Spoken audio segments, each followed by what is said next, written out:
ঘরে মশা, বাহিরে মশা, সব জায়গায় মশা। মশার যন্ত্রণায় একেবারে অতিষ্ঠ। হঠাৎ করেই যেন রাজধানী ঢাকা সহ সারা দেশে বেড়ে গেছে মশার দাপট। রাতে তো এর যন্ত্রণা আছেই, দিনেও মিলছে না স্বস্তি। কেন বেড়ে গেল এত মশার দাপট? মানে কেন হলো এমন পরিস্থিতি? প্রতি বছরই এই সময়ে মশা কিছুটা বাড়ে বলে মত কীটতত্ত্ববিদদের। তবে এবার মশার উপদ্রব অনেকটা বেশি। এর পেছনে মোটা দাগে 3টি কারণকে দায়ী করেছেন কীটতত্ত্ববিদরা।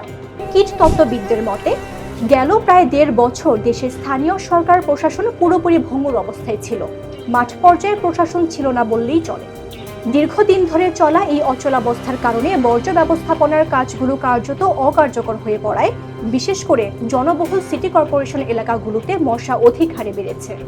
এখন যে মশাটা আছে তার 92 কিউলেক্স মশা। এই মশার বংশবৃদ্ধি হয় ড্রেন, ডোবা বা নর্দমার পচা পানিতে। তাই এর দ্বিতীয় কারণ হিসেবে কীটতত্ত্ববিদরা বর্জ্য ব্যবস্থাপনা বা মশক নিয়ন্ত্রণ কার্যক্রম সহ সব ধরনের তৎপরতার গতি কমে যাওয়াকে দায়ী করেছেন। কীটতত্ত্ববিদরা বলছেন দীর্ঘ সময়ে বৃষ্টি না থাকায় ড্রেন, ডোবা, নর্দমায় জমে থাকা পানি স্থির থেকেছে। সেই পানি পরিষ্কার না করার দীর্ঘদিন ধরে পচেছে। এখন বসন্তের আগমনে কিছুটা তাপমাত্রার বৃদ্ধি পাওয়ায় কিউলেক্স মশার বংশবৃদ্ধির জন্য উপযোগী পরিবেশ তৈরি হয়েছে। আর তৃতীয় কারণ হিসেবে মশা নিয়ন্ত্রণে কার্যকর ব্যবস্থা না নেওয়াকে দায়ী করেছেন কীটতত্ত্ববিদরা। তারা বলছেন বাংলাদেশে মশার বংশবৃদ্ধি নিয়ন্ত্রণে কখনোই কার্যকর পদক্ষেপ নেওয়া হয়নি।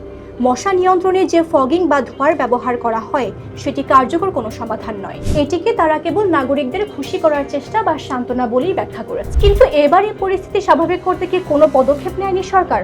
আর ডেঙ্গুর সংখ্যাই বা কতটা? কি পদক্ষেপ নিয়েছে বলার আগে ডেঙ্গু নিয়ে শঙ্কার কথাটা বলি। আগে বর্ষা মৌসুম অর্থাৎ জুন থেকে অক্টোবর মাস পর্যন্ত ডেঙ্গুর প্রকোপ বাড়লেও এখন আর নির্দিষ্ট কোনো মৌসুমে সীমাবদ্ধ নেই ডেঙ্গু। অর্থাৎ বছরে যে কোনো সময়ই ডেঙ্গু আক্রান্ত হওয়ার শঙ্কা রয়েছে বলেই মনে করেন জনস্বাস্থ্যবিদরা। তবে সারা দেশে মশার উপদ্রব ভয়াবহ আকারে বাড়লেও ডেঙ্গু আক্রান্তের হার এখনও আশঙ্কাজনক নয় বলেও মনে করেন জনস্বাস্থ্যবিদ এবং কীটতত্ত্ববিদরা। তবে মশার বর্তমান আধিপত্য এখনই নিয়ন্ত্রণ না করা গেলে আসন্ন বর্ষা মৌসুমে ডেঙ্গু ও চিকুনগুনিয়া পরিস্থিতি ভয়াবহ আকার ধারণ করতে পারে বলে সতর্ক করেছেন চিকিৎসকরা।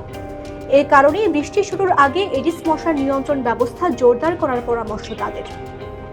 তারা এও বলছেন ডেঙ্গুর সংখ্যা কিছুটা কম থাকলেও কিউলেক্স মশাবাহিত রোগ এই সময় হতে পারে, তাই সতর্ক থাকাটা জরুরি। নতুন সরকার ক্ষমতা গ্রহণের পর কয়েকটি সিটি কর্পোরেশনে প্রশাসক নিয়োগ করলেও মাঠ পর্যায়ে স্থানীয় সরকারের কার্যক্রম বেশিরভাগ ক্ষেত্রেই এখনো তেমন কার্যকর করতে পারেনি।